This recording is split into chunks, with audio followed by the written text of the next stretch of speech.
না হলে আমার আব্বা মারা যাবে। ভাই আপনার পায়ে পড়ি, ভাই টাকাটা দিয়ে যান, দিয়ে যান।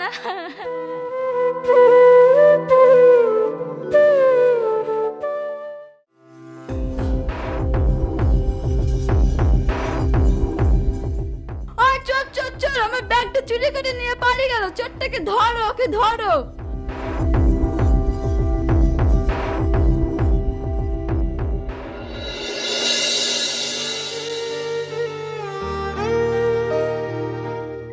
আব্বা, আমি তোমাকে অপারেশন করাতে পারলাম না।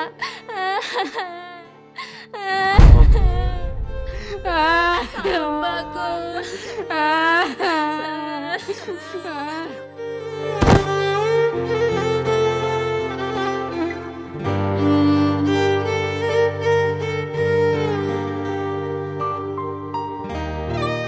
হয়তো টাকাগুলো ছিনতাই না করলে লোকটার অপারেশন হতো।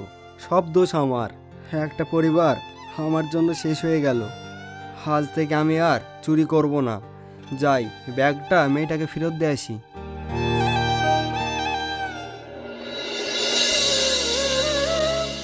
আমার ব্যাগটা চুরি করে নিয়ে পালিয়ে গেল। আমি আপনার ব্যাগটা ছিনতাই করেছি। হে এলেন আপনার ব্যাগ। আর পারলে আমাকে ক্ষমা করে দিয়েন।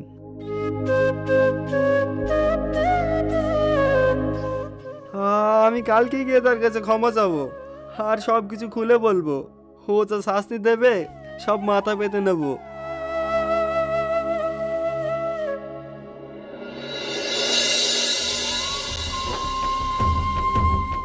4 মাসের ভাড়া বাকি আছে, ভাড়াটা দেন। আর সামনে মাসে বাড়ি ছেড়ে দিয়ে চলে যাবেন, এটাই আমার ফাইনাল কথা। আর আমি আজকেই বাড়ির সামনে সাইনবোর্ড লাগিয়ে দেব।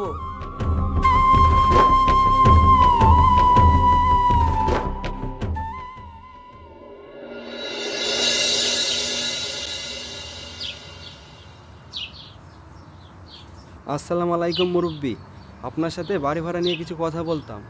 ওয়ালাইকুম আসসালাম, কি বলবা বলো। জি মানে চাচা, আপনি তো ওনাদের কাছ থেকে 4 মাসের ভাড়া পাবেন, তাই না? এই কারণের জন্য তো সাইনবোর্ড লাগাচ্ছেন, তাই না? আমি তো একটা বাড়িওয়ালা। আমার বাড়িতে যদি মানুষ ভাড়াই থাকে, মাসে মাসে যদি ভাড়া আমাকে না দেয়, তাদেরকে ঘরে রাখলে আমার কি চলবে? আচ্ছা ধরেন, এই তাদের 4 মাসের বাড়ি ভাড়ার টাকা দেওয়ার পরেও অগ্রিম 6 মাসের টাকা দেওয়া হয়, তাহলে তো ওরা থাকতে পারবে বলেন? কিন্তু তুমি আসলে কে বলো তো? আমি পিঙ্কিকে পছন্দ করি। ঠিক আছে, টাকা দাও। আর হ্যাঁ, আমি যে বাড়ি ভাড়ার টাকাটা দিয়েছি, এই কথাটা পিঙ্কি বা পিঙ্কির মা যেন না জানতে পারে। ঠিক আছে, জানবে না।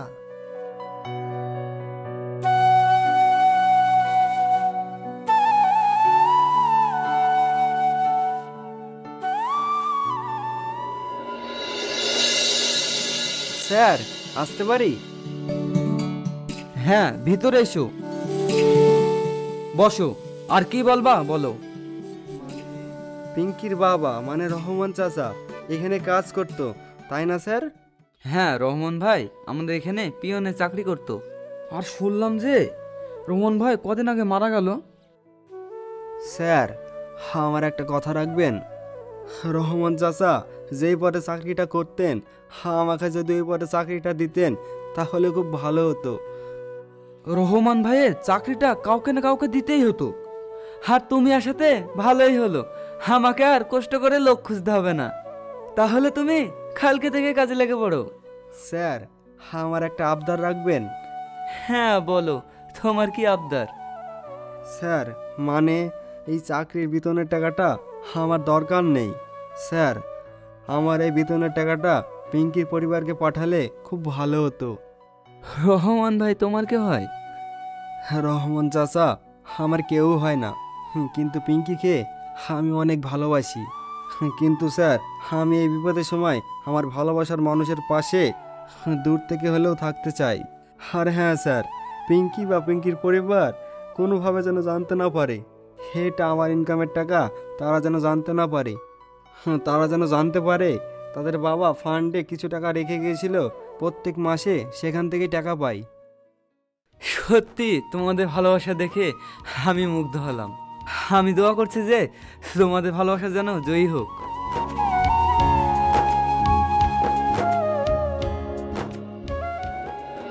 মামা আপনার কত টাকা বিল হলো? তোমার 500 টাকা হয়েছে। মামা আপনি খাতায় লিখে রাখুন, আমি সামনের মাসে টাকা দিয়ে দেব। না হবে না, আগে যা ধার করেছো সেগুলোকে শোধ করো, তাছাড়া আমি বাকি দিতে পারবো না। মামা বাড়িতে খাবার করার মতো কিছুই নেই, মামা দেন না। বিশ্বাস করেন মামা, আমার বাবা সামনের মাসের বেতনের টাকা পেলে আমি সব পরিশোধ করে দিব। না হবে না, ওসব ন্যাকামো কথা বাদ দাও। যাও সরো তো, ব্যবসার সময় বিরক্ত করো না।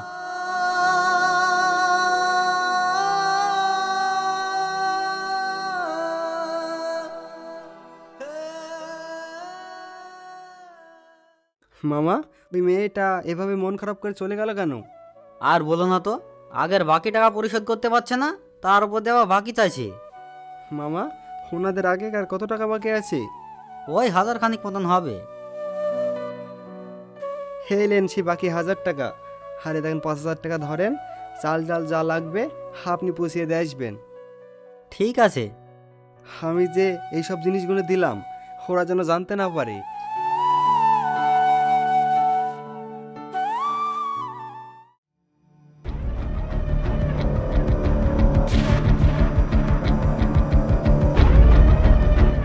কিরে, এ মালটা আমার মালের দিকে নজর দিচ্ছে।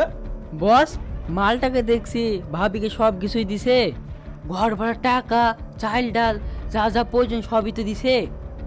বস, আমি একটা কথা ভেবে পাচ্ছি না যে এই ছেলেটা ভাবিকে এত কিছু দিচ্ছে, কিন্তু ভাবির বাড়ির লোক কেউ কিছুই জানে না। পিঙ্কি জানে নাকি? না বস, ভাবিও জানে না। আমি হলাম কোকিল, অন্যের বাসায় কিভাবে ডিম পাড়তে হয় সেটা আমার ভালো করেই জানা আছে। বস, এখন ডিম পাড়ার সময় না, আর আপনি কি করে ডিম পাড়বেন? ওই বেশি বকিস না, আমার পিছন পিছন আয়।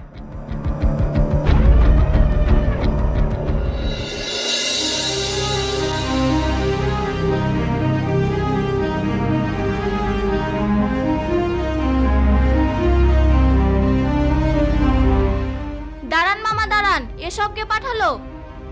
একজন পাঠিয়েছে, সে তার নাম করতে বারণ করলো। তোমার যা বাকি ছিল ও সব পরিশোধ করে দিয়েছে।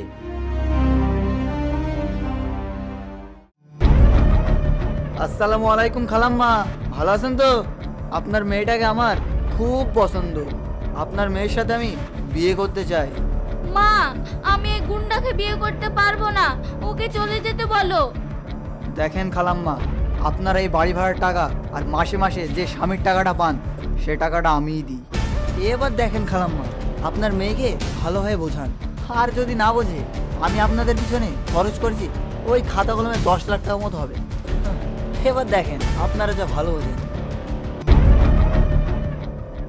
বস, আপনার তো ডিম পাড়া ক্যালি আলাদা। এখনো দেখানোর সব কিছুই বাকি আছে। দেখ মা, ছেলেটা অনেক ভালো, তুই ওকে বিয়ে করে নি। মা, তুমি এসব কি বলছো? আমি এই গুন্ডার সঙ্গে বিয়ে করতে পারবো না। দেখ মা, ছেলেটা আমাদের জন্য অনেক কিছু করেছি, আর তুই যদি বিয়ে না করিস, না হলে 10 লাখ টাকা ফেরত নেবে বলছে, আর আমাদের 10 লাখ টাকা দেওয়ার মতন সামর্থ্য নেই। ঠিক আছে মা, আমি বিয়ে করতে রাজি আছি।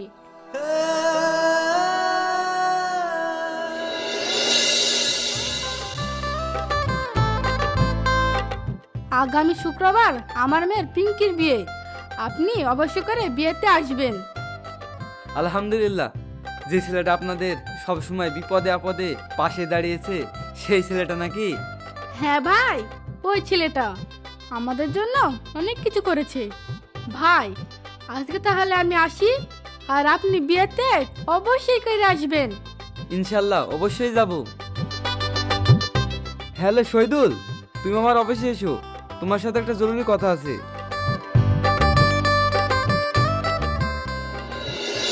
হ্যাঁ বলেন স্যার। আগামী শুক্রবারে যে তোমার পিঙ্কির সাথে বিয়ে, এই কথাটা আমাকে জানাবা না? স্যার, এইসব কথাগুলো আপনাকে কে বলেছে? পিঙ্কির মা নিজে এসে আমাকে দাওয়াত দিয়ে গেল। কিছুই বুঝতে পারছি না, এই কথাগুলো যদি সত্যি হয় তাহলে আমার মতন এই পৃথিবীতে আর কেউ হবে না। কি হলো? হ্যাঁ হ্যাঁ স্যার। শোনো, আমি তোমাকে নিজ থেকে ছুটি দিচ্ছি, তোমাকে কোনো চিন্তা করতে হবে না। যাও বিয়ের কেনাকাটা করো আর ফুর্তি করো, যাও।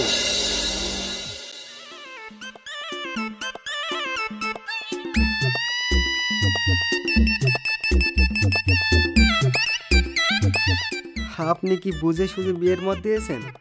মানে আমার মতন চালচুলহীন ছেলেকে বিয়ে করে মানে নিতে পারবেন তো? কুকুরে কামড়ালে ঘুরোলটি কুকুরকে কামড়ানোর শিক্ষা আমার বাপ মা আমাকে দেয়নি। আপনি আমার বাবাকে খুন করেছেন, আপনি একটা খুনি। আপনি আবার কোন মুখ নিয়ে এখানে এসেছেন? আজকে আবার আমাকে বিয়ের কথা বলতে আপনার লজ্জা লাগছে না? আপনি দূর হয়ে যান, আপনি এত দূরে চলে যান যে আপনার ছায়া যেন আমার আশেপাশে না থাকে।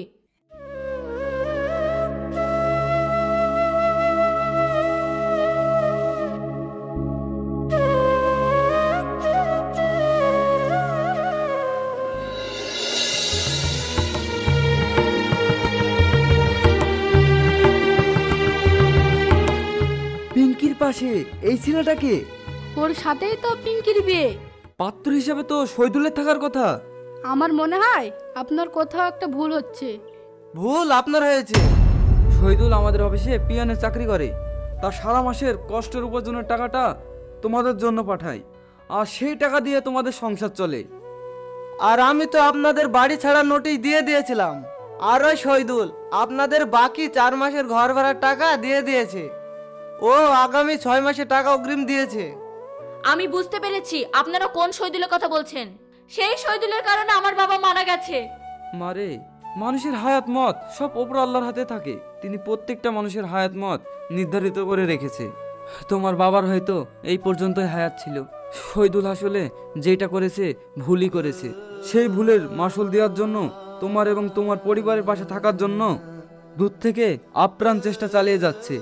আমি শহীদুলের চোখে তোমার জন্য যেই মা দেখছি, এরকম স্বার্থহীন ভাবে ভালোবাসার মানুষ সবার কপালে জোটে না রে মা। সবই তো জেনে গেলেন। এই চ, তুই শুধু আমার। ছাড় আমাকে, ছাড়, ছাড় আমাকে। মা আমাকে বাঁচাও, মা আমাকে বাঁচাও, মা। ছেড়ে দে আমার মেয়েকে, ছেড়ে দে, ছেড়ে দে। কেউ যদি এক পাও লড়ে এখানেই তার লাশ ফেলে দেবে।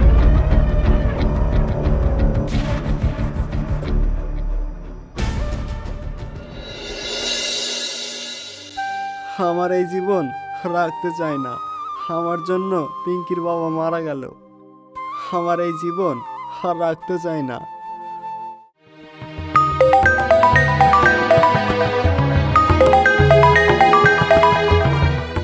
হ্যালো শহীদুল।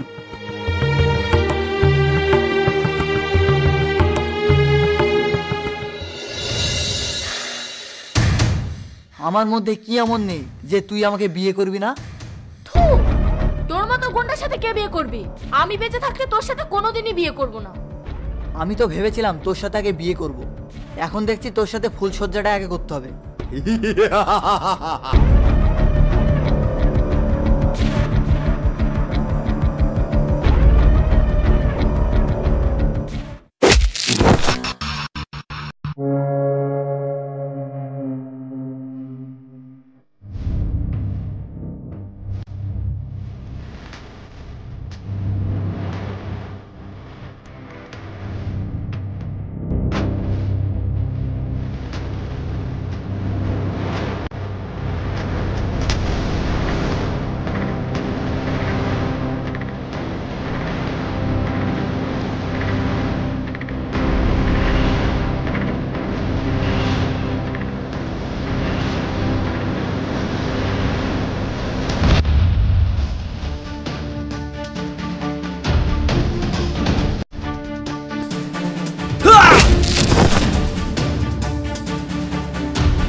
অনেক হয়েছে, ছেড়ে দাও।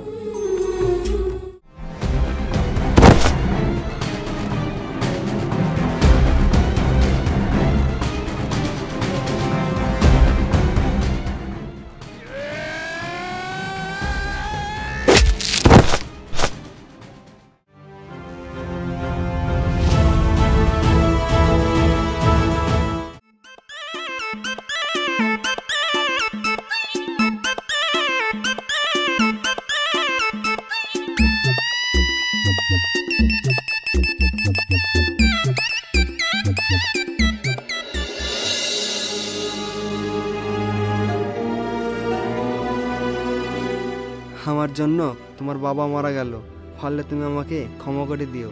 ক্ষমা করতে পারি, কিন্তু একটা শর্ত আছে। কি শর্ত বলো? আমি তোমার জন্য সব কিছু করতে পারি। আমার শর্ত হলো আমাকে বিয়ে করতে হবে।